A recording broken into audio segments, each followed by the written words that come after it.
Nakatanggap po ako ng sulat galing kay Mr. Madiarga. It was a letter, a handwritten letter, dated November 17. Nagpapatulong po siya sa kanyang mga kaso. Ang sabi niya, doon sa handwritten letter, it was a handwritten letter course through his lawyer, Attorney Palad, na ang sinasabi niya sa kanyang letter ay ginigipit lang daw niya siya dahil sa kanyang mga naging akusasyon laban kay Attorney Harry Roque. Doon sa kanyang, ang sinasabi niya sa kanyang letter is that dahil meron siyang sinampang kaso about land grabbing somewhere in Mariveles, Bataan. Of course, I do not know tungkol dyan sa kaso na yan. But that is the content of his letter. So as I said, it's dated November 17, course through his lawyer. And then, nung nagkaroon nga ng affidavit, which was notarized November 29, I received that copy of the affidavit. At syempre nakita ko, napakasensitibo, napakabigat ng kanyang mga akusasyon laban, hindi lang laban sa kay VP Sara, kundi meron din siyang mga sinasabi tungkol sa dating Pangulo. Meron siyang mga nabanggit na mga personalidad. Meron siyang mga nabanggit na mga alleged delivery of big sums of money, yung mga duffel bags, yung mga nasa mga sasakyan na mga tina-turn over, etc., etc. And of course, I got curious, I got interested. So I decided to see him last December 8, daytime, 11 o'clock in the morning, there at the BJMP.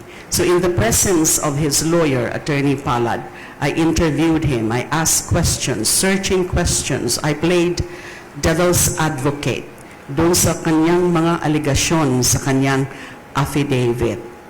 So inisa-isa ko po yun, yung kanyang mga aligasyon. Although sinasabi niya na meron pa daw siyang mga iba pang mga alam na isusunod niya in another affidavit.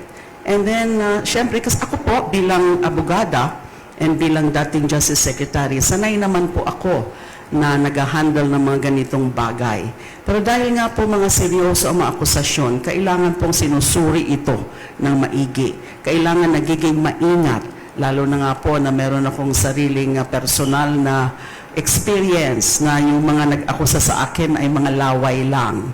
And then therefore I asked him, meron ka ba na katunayan, mga ebidensya na susuporta dito sa mga aligasyon na may tumawag sa iyo, maski mismo nga si dating Pangulo tumatawag sa iyo, maski si VP Sara tumatawag sa iyo, itong Colonel Nolasco tumatawag sa iyo na instruction ito, i-deliver mo ito, etc., etc.